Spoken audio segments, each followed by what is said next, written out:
Marijuana revolution and overdoses raise concern with calls for action to outlaw recreational use. Cannabis revolution places Thailand in danger. Police and drug control agencies agree that under the current legal provisions in force, unrestricted recreational use of cannabis is legal and the order of the day. It is only subject to official advice and health regulations governing smoke from the drug in restricted spaces. The current situation is being described as potentially dangerous, with police trying to find a framework to prohibit the abuse of marijuana by members of the public and control of mechanically propelled vehicles on Thai roads. Despite this being illegal in theory under the Road Traffic Act Section 43(1), it is currently difficult to enforce. Concerns are growing that last week's cannabis or marijuana revolution in Thailand may have unleashed chaos and confusion as senior police scramble to regulate road safety while a corresponding law to control the abuse of cannabis and unbridled recreational use of the drug is stalled in Parliament. These concerns were expressed in the last 24 hours by Bangkok's newly elected Governor Chadchart Sitapont, as well as earlier by a senior official with the Ministry of Public Health, which promoted the legalization of cannabis in the first place, in addition to the Narcotics Control Board, NCB, which warns that the failure to regulate the substance, which was listed as a Class 5 narcotic up until last Thursday, may leave Thailand in breach of its international treaty obligations. At least one person has already died from a cannabis overdose, with 4 people admitted to Bangkok hospitals over the past few days, with heightened concerns also about the danger of marijuana to road safety. This has prompted a Thai senator and supporter of legal marijuana for medical use to call on the government to again criminalize the recreational use of cannabis by emergency cabinet resolution if a new law, proposed in January, is not enacted shortly. Deputy Prime Minister and Minister of Public Health Anutin Charnvirakul, left, is the driving force behind this week's cannabis or marijuana revolution, which he has heralded as a new chapter for Thailand and the first in Southeast Asia. However, it is coming amid rising concern for road safety and the inability of the police to regulate the current situation without a promised law, which is still stalled in Parliament. This has led to the newly elected governor of Bangkok, Chadchart Sitapont, expressing concern in the last 48 hours amid reports of admissions to Bangkok hospitals, with one 51-year-old man reportedly dying from a cannabis overdose, while senior police seek clarification on how to enforce the Road Traffic Act in relation to fears over people driving while intoxicated with marijuana. The legalization of marijuana or cannabis in Thailand from June 9, when an order, signed by Minister of Public Health Anutin Charnvirakul delisting it as a Category 5 narcotic, came into effect, has sparked an uncontrollable revolution in the kingdom as authorities scramble to keep up with the impact. For a start, the move has opened up a vacuum for police and law enforcement agencies as they struggle to find a framework to control abuse of the powerful substance. Law being rushed through Parliament to allow for a new controlled regime allowing cultivation at home. A corresponding law to control the use of cannabis or marijuana, which was promised by the government's legal expert, Deputy Prime Minister Sonakria Ingam at the end of January, has not yet run its course through the Thai parliament, where political tensions in the House of Representatives are currently sky high and the prospect of a general election growing. Proposed but stalled law reportedly would severely restrict the recreational use of cannabis if passed. The new law, it is understood, would severely restrict the use of cannabis for recreational purposes, including regulating the use of buds and flowers, which are key to achieving a high from the substance and which have a THC, tetrahydrocannabinol, value normally far higher than the legal threshold of 0.2% currently outlined in the law relating to extracts from cannabis plants.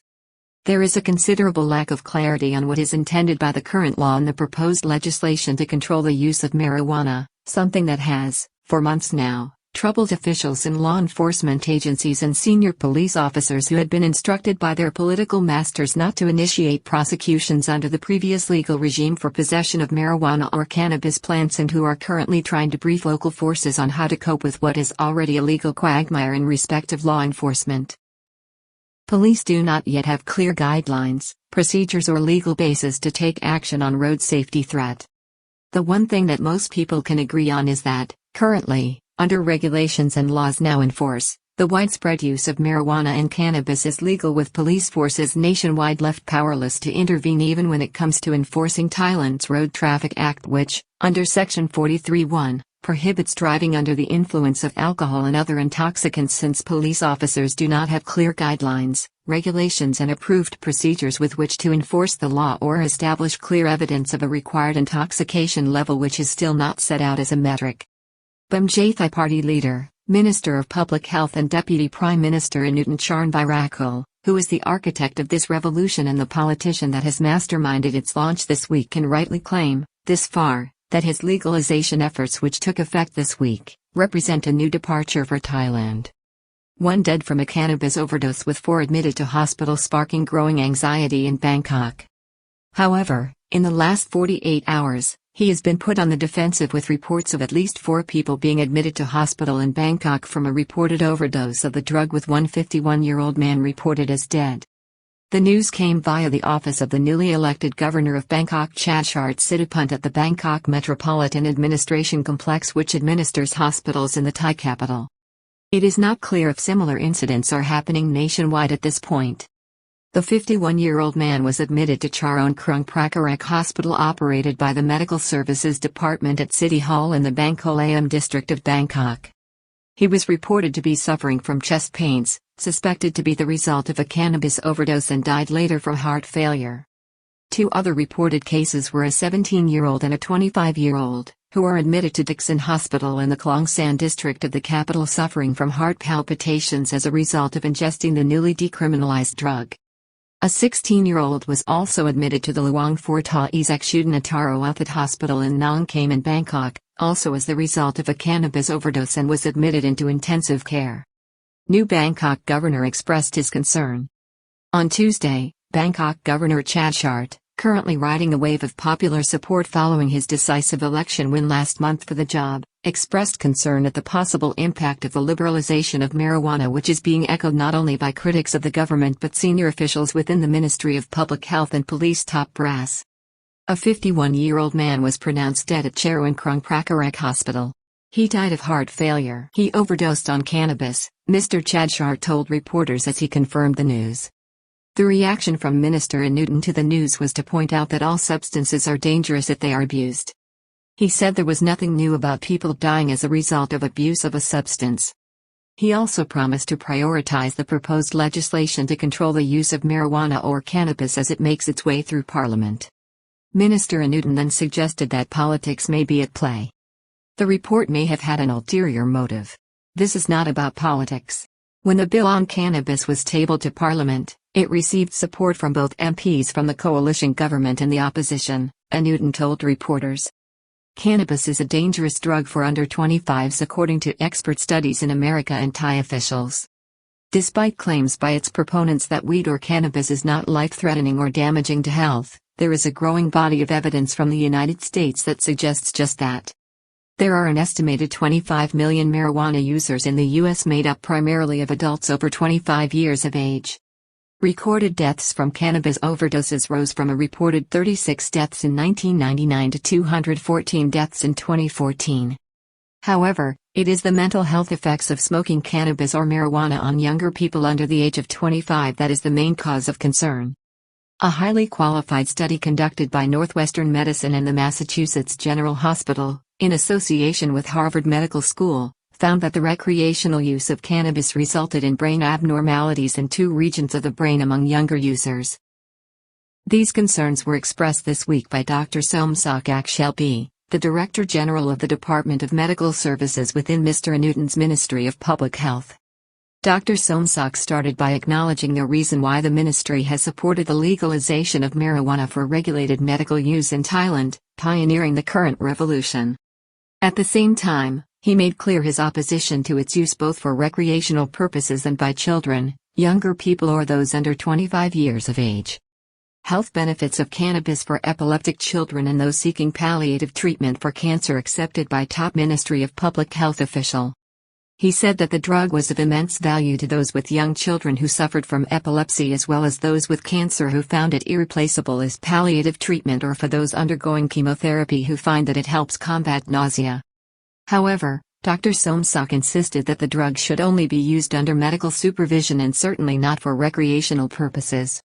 The top medical official also pointed to the danger of cannabis or marijuana as a source of drug addiction and the threat it posed from a road safety point of view.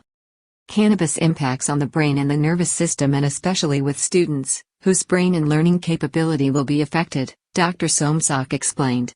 We know the pros well, but the cons include addiction and traffic accidents involving drivers under the influence. This already happens in other countries. Royal Thai Police senior officers express unease at the current situation regarding road safety laws and marijuana drunk driving on the kingdom's roads. The Royal Thai Police has also signaled its unease at the current situation as the force tries to find a basis for implementing measures to protect the public from marijuana drunk drivers since last Thursday. This follows a strong statement over the last 72 hours from Drive Trong Sirapanic of the Don't Drive Drunk Foundation, who said that, right now, the Royal Thai Police does not have any guidance on how to react to the current situation where marijuana drunk drivers take to the wheel of mechanically propelled vehicles, either cars or motorbikes. The danger of the current situation has also been highlighted by Senator Somchai Saongkan, who described himself as a supporter of legal cannabis for medical use but who has labeled the current predicament as irresponsible. Call to introduce emergency regulation to counter the current irresponsible situation that has developed. Senator Somchai is calling on the cabinet to introduce emergency regulations to again criminalize marijuana use on a recreational basis, and has warned that the law regarding a THC, tetrahydrocannabinol, value of less than 0.2% was unenforceable by police and official agencies, as it would require access to expensive laboratories and facilities. I support the medical use of cannabis but oppose its liberal, irresponsible and uncontrolled use, Senator Somchai declared. Dr. Trong, meanwhile, was emotional and adamant this week as he identified the dangers that have been unleashed by last Thursday's delisting of the formerly illegal narcotic when it comes to road safety. As a person who has been working in the Don't Drive Drunk Driving campaign for over 30 years, this is a very serious risk factor for road accidents. Because from now, on the road, besides meeting drunk people and driving along the way, Thai people are still faced with drunken people drunk on marijuana. It is extremely dangerous for people. Because there is no law punishing drunk marijuana and driving. Police force scrambles in two directions at once as it briefs officers on decriminalization but tries to find a way to combat abuse and counter the danger. The legalization of cannabis since last week has left the Royal Thai Police scrambling in two directions at once. It is reported that Police Major General Ekrik Lim Songkot, the Deputy Commander of Provincial Police Region 6, is at the forefront of coordinating a legal and responsive position by police to the threat posed by now unrestricted marijuana use to road safety. In the last 48 hours, the top police officer was involved in meetings with Police Lieutenant General Priyakacharan Sayanan, the Police Chief Counsel, to study the current laws and how police enforcement of Section 43(1) of the Road Traffic Act, under which driving while under the influence of both alcohol and any other intoxicant is an offense. The latter term may be applied to marijuana. Police authorities are currently collecting information on how to determine what is a dangerous state of intoxication for marijuana or cannabis and how it can be measured under existing laws and regulations. Provincial Police Region 6 Chief explains the problem to reporters this week as officers seek clarity. Police Major General Ekrik explained what the police are up against and how they are racing against time to prevent a catastrophe. Some people who use marijuana for medicinal purposes or put them in food have relatively low THC content. We still can't prove that they are drunk. Therefore, we will have to find a value for how much is required to be considered drunk. Then the police will take action.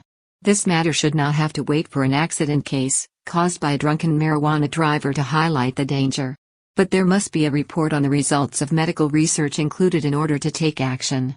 Because to enact anything that controls and enforces laws or punishes citizens requires that there must be sufficient information to support the issuance of orders. While everyone knows that drunk marijuana is dangerous, we must define what it means to be drunk. What number is the criterion for being considered drunk? On the one hand, the Deputy National Police Commissioner Police Lieutenant General Roy Inkaparat, at the end of last week, instituted orders notifying police forces and officers nationwide that a full gamut of offenses relating to marijuana or cannabis was now no longer actionable in law, including possession and consumption of cannabis plants, which covers smoking pot. Need to find a way to establish THC, tetrahydrocannabinol, value of cannabis components and products. While it remains, in theory, an offense under the current legal provisions to sell or distribute cannabis or marijuana without a license, or to sell or be in possession of cannabis or marijuana extracts with a THC, tetrahydrocannabinol, value of over 0.2% without a doctor's prescription, the police are also trying to find the facilities and define the procedures to confirm the THC, tetrahydrocannabinol, value of such products. It will also require a briefing for the police nationwide, but first of all, this also requires clarification from senior officers at the highest level as to the legal situation. This is further complicated by indecision on how to deal with imported cannabis or indeed cannabis extracts at this time, or cannabis-related products that are not approved by the Food and Drug Administration.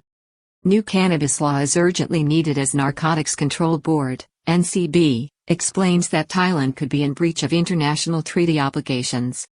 Police are also waiting to study the details of the new law to control cannabis and prevent abuse. This was heralded by the government in January, but it has yet to pass the legislative process and be signed into law. 3 significant international treaties signed by Thailand between 1961 and 1988 on narcotics control, including cannabis, but there is wiggle room. This is reported also to be a concern of the Narcotics Control Board, NCB, which has also expressed disquiet about the impact of the legislation of marijuana on Thailand's commitments under several United Nations treaties, including the 1961 Single Convention on Narcotic Drugs, the 1971 Convention on Psychotropic Substances, and the 1988 United Nations Convention against Illicit Traffic in Narcotic Drugs and Psychotropic Substances. When plans to delist cannabis as a narcotic were signed off by the cabinet, it was thought, earlier in the year, that the new bill or law would address concerns about the safe use of the drug and would in effect still prohibit recreational use, thereby satisfying many of Thailand's obligations under the treaties. This could lead to negative international scrutiny of the kingdom and have indirect or unforeseen consequences, such as the kingdom's access to medical drug markets. New law in Parliament to control use of cannabis components that have strong psychoactive properties. In a statement over the last few days, the Narcotics Control Board, NCB, has explained that the area of the cannabis plant with strong psychoactive properties caused by high THC, tetrahydrocannabinol, value, namely the flowers and buds, will be strictly regulated. The current situation or vacuum is therefore deeply disturbing. Under the bill, flowers and buds will be regulated. But because the bill has not passed into law yet, the Foreign Ministry has some concerns when it has to explain the issue to the International Narcotics Control Board, INCB, and ASEAN countries. There is also a question about how to prevent an influx of cannabis from neighboring countries and the possible impact of our cannabis policy on our neighbors, the Narcotics Control Board, NCB, said this week. Actions of the ministry in recent weeks suggest that hiatus in the current situation was anticipated. It is noted that statements and instructions coming from the Ministry of Public Health, which in the days leading up to the delisting of marijuana last Thursday 9 June, signed a memorandum of understanding with key government ministries and departments, including the Ministry of Tourism and Sports, Food and Drug Administration and other bodies, to coordinate both the government response to the move and the message being relayed to the public. Among these instructions was a call to enforce the Plant Quarantine Act and Plant Varieties Act to regulate and control imports of cannabis or marijuana from foreign jurisdictions. This shows that the current hiatus had been anticipated to some extent by the Minister of Public Health Mr. Newton, but it also now leaves recreational use of cannabis wide open and legal, which is contrary to public policy, even as stated by the Minister, the government and its senior public health officials. Current legal position allows recreational use. There is no clarity concerning sales and possession. As for consumption, even though the cannabis policy doesn't allow recreational use, the bill seems to allow it, the Narcotics Control Board, NCB, explained this week. Currently, we don't have a law on cannabis use either, so we rely on public health rules. Under the new law, sales of cannabis to young people will be prohibited, so what can be done for the time being is to warn and educate people about proper use. The legalization of cannabis may also affect other countries' confidence in Thai drug suppression and prevention policy, especially when the country is on the Commission on Narcotic Drugs. In the last few days, Minister of Public Health Anutin Charnvirakul has come out to declare that cannabis and marijuana is Thailand's new green gold, which can be used not only as a medical health benefit but also as a commercial income generator for the kingdom in terms of farming and foreign tourism. Health Minister Anutin hails this week's cannabis revolution as a new chapter in Thailand's history. Decriminalizing cannabis marks a new chapter in Thailand's history, declared Public Health Minister Anutin Charnvirakul. We push to legalize homegrown cannabis and hemp to promote the plants as cash crops and the wider use of cannabis plants for medicine, food, wellness and tourism. Mr. Newton is the leader of the BMJP party, which gained 33% in the last election and 51 seats in the House of Representatives or lower house of Thailand's parliament, making it the third largest party in government, a feat which Mr. Newton believes was due to popular support for his signature reform allowing for the legalization of the drug formerly listed as a dangerous narcotic with severe consequences for those who either sold or consumed it. Legal pot does not appear to be working for Newton's BMJP party in latest opinion poll. Today, the BMJP party enjoys less than 2% support in the polls, although Deputy Prime Minister Newton, in the last week, has been reminding voters in the party's heartland that it has delivered on its political promise despite many naysayers, critics and opponents within Thailand's conservative civil service and government institutions to bringing about the legalization of marijuana. Strong public interest and support for the move. The legalization of marijuana and its commercial development in Thailand has been ongoing since the first steps were taken by Parliament to decriminalize the drug, with over 16 listed firms, including 5 listed on the Bangkok Stock Exchange of Thailand, SET, now involved in the production of cannabis-related products or enterprises.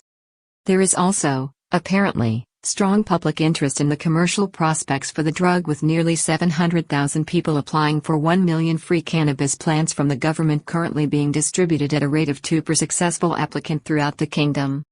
Users interested in cultivating the plants had to register, and those growing it for commercial purposes are also required to seek official approval. The government's Plukkan smartphone app for cannabis cultivation has reportedly received 20 million inquiries since its launch, as the initiative has seized the public's imagination. Thai Chamber of Commerce Chairman Sanan Angwolkul gives strong insight into the value of the move but also the need for robust law enforcement. The chairman of the Thai Chamber of Commerce, Sanan Angwolkul, has given a clear insight into the challenge involved in harnessing cannabis or marijuana as a commercial proposition for Thailand beyond the use of cannabis in consumer products under license from the Food and Drug Administration, which is already a phenomenon in a multi-billion baht industry. He explained the need is being driven by the underdevelopment of Thailand's farming industry, which over the last 6 decades has seen a large population shift to the cities. Left behind is an aging farming sector which, nevertheless, still accounts for a significant proportion of the Thai population. However, they are left with small plots of land, a lack of means to invest, poor command and understanding of modern farming methods, while also dealing with increasingly unpredictable markets and prices for staple crops, as well as the significant impact of climate change on weather patterns. Promoting cannabis cultivation in Thailand is the correct move, as many countries around the world move to push it as an economic crop, Mr. Sanan outlined this week. Strong global demand for cannabis will help raise Thai farmers' income and narrow inequality in the agricultural sector. However, he warns against the current thinking and emphasis on cannabis and marijuana as a cash crop. This, he believes, taps into ingrained thinking which has caused people to see it as an illicit narcotic, thereby raising doubts about it based on the danger posed by the drug to recreational users. He opined that the government has a lot of work to do in rebuilding law enforcement mechanisms to control the abuse of the drug so that its positive characteristics are harvested in the interests of the country. All sectors have to discuss creating a supervisory mechanism for self-control of a farmers' network and government control measures to ensure rigorous law enforcement, Mr. Sanan explained. Prison doors open for those convicted in the past on cannabis criminal charges, with 4,300 to be set free. In the meantime, it is estimated that up to 4,300 prisoners are being released as a result of orders issued by the Office of the Judiciary last week in advance of the delisting of marijuana as a narcotic. Surawit Limporangsri, a spokesman for the office, confirmed that procedures are in place, including the suspension of all prosecutions where appropriate, the return of seized assets, and a review process for prisoners already incarcerated. Those who have already been formally charged before courts must still attend a judicial hearing to formally have the legal cases against them dropped. The policy is good, says Minister. In the meantime, the Minister of Public Health, Anutin Charnvirakul, is still adamant that his groundbreaking reform and cannabis revolution in Thailand is a success, as the kingdom became the first in Southeast Asia to make the move. He noted, in recent days, that the 700,000 people who have applied for licenses to develop cannabis business concerns or grow cannabis through the Food and Drug Administration was a sign that his measure is helping to transform the kingdom. That exceeds the target, he said this week. The policy is good. The Public Health Ministry pushed it for its economic and health benefits.